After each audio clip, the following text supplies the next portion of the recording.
John Wayne's daughter watched him pray every night for 20 years. What he told her at the end of his life changed how she saw him forever.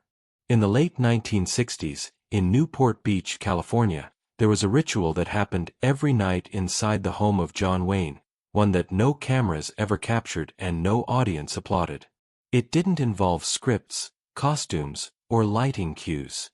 It happened long after the house went quiet, after the last conversation ended, after the image the world expected from him no longer mattered. John Wayne waited until everyone else was asleep, then locked himself inside his study. His daughter Isa was 8 years old when she first noticed it. One night she woke up thirsty and walked downstairs toward the kitchen. The house felt different at that hour, too quiet, almost hollow. As she passed her father's study, she noticed light glowing from beneath the door. That alone was unusual. Her father was supposed to be asleep. Then she heard something else, a voice. Soft, steady, low, almost like a whisper. Her father was alone in the room, which made the sound impossible to ignore. Curiosity overcame hesitation. Isa leaned toward the door and peered through the narrow crack where it didn't quite meet the frame. She needed only an inch to see inside. What she saw confused her in a way she wouldn't fully understand until years later. Her father was kneeling on the floor beside his desk. Not sitting. Not standing. Kneeling. His hands were folded, his head bowed, his lips moving slowly. He was praying. Isa had never seen this side of her father. He wasn't religious in any public way. He didn't speak about God or faith. He didn't attend church regularly. He was John Wayne, the Duke, the man who defined toughness for generations. Cowboys didn't kneel. Men like him didn't bow their heads in the dark. Yet there he was. She watched only briefly before instinctively stepping away. It felt like walking in on something deeply private, something not meant to be witnessed. She went back upstairs without ever getting her glass of water, carrying an image she didn't know how to process. The next night, she checked again. The light was there. The door was closed. Her father was kneeling. The night after that, the same. What began as curiosity turned into certainty. Every single night, around the same time, after everyone else had gone to sleep, John Wayne went into his study, closed the door, and prayed alone. Isa never told anyone she was watching. She never asked her father about it. Even as a child, she understood some things were not meant to be questioned. The years passed, and the ritual never stopped. By then, John Wayne was already an American institution. He had been making movies since 1929, working his way up from behind-the-scenes labor to becoming the most recognizable star in the world. He made over 200 films and won an Academy Award for True Grit. He carried an image of strength so powerful that people confused it with the man himself.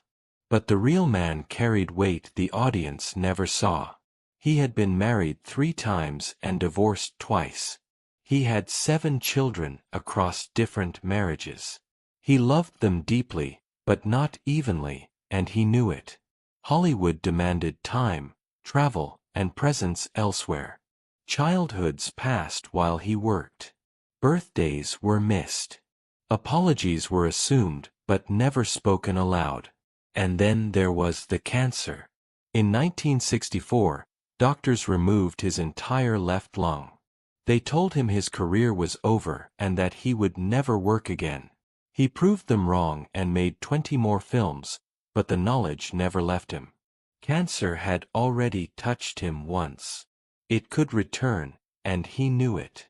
John Wayne didn't talk about fear, doubt, or regret. That wasn't the man America wanted, and it wasn't the man he allowed himself to be in public. But alone in his study at midnight, with no one watching, the performance ended. Isa grew older. 8 became 12. 12 became 16. Sometimes she pressed her ear against the door and listened. She couldn't hear the words, only the cadence of a voice speaking honestly. Some nights it sounded like questions. Other nights like apologies. Sometimes it sounded like exhaustion. The prayers lasted about 10 minutes. Sometimes longer. Rarely shorter. They weren't dramatic or emotional displays. They were consistent, disciplined, as if showing up mattered more than the outcome. Once, Isa asked her mother about it. Her mother smiled gently and said, "Your father has his own relationship with God. We don't ask about it." Isa never brought it up again. Years turned into decades. The prayers continued through health scares, failed marriages, career highs, and long absences from home. Through everything, the ritual remained untouched.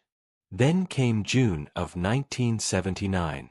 UCLA Medical Center. This time, the cancer was final. John Wayne lay in a hospital bed, weakened in a way Isa had never seen.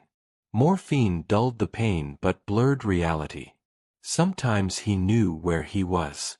Sometimes he thought he was on a movie set. Sometimes he drifted somewhere else entirely. Family members came and went, saying goodbye and making peace with the fact that the man who seemed indestructible on screen was, in reality, mortal. Isa was 23 years old when she found herself alone with him one afternoon. For once, his eyes were clear. He was fully present. She had carried a question for 15 years, ever since the night she saw him kneeling in the dark. If she didn't ask it now, she never would. "Daddy," she said quietly. He nodded. "When I was little, I used to see you at night in your study. You were praying.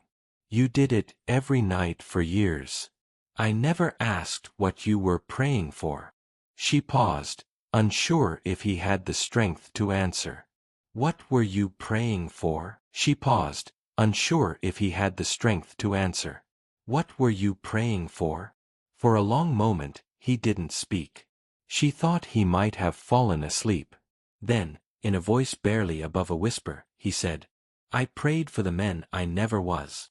She leaned closer. "The soldier I never became," he continued.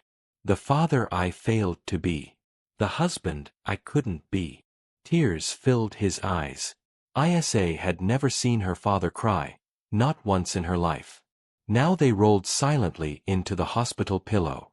"Every night," he said, "I asked God to forgive me for the men I wasn't and to help me be better tomorrow." Isa began to cry. She told him he was a good man. He shook his head slightly. "I tried," he said. "That's all any of us can do." He told her about the war, how he never served, how contracts, children, and the studio kept him home. How he spent 50 years playing soldiers on screen, pretending to be what he couldn't be in real life. "So every night," he said, "I prayed for the real soldiers, asked God to bless them, told him I was sorry I wasn't one of them." Then he spoke about his children, about the time he missed and the moments that never came back. "So I prayed you'd forgive me," he said. "And I prayed I'd be a better father tomorrow. I never really was.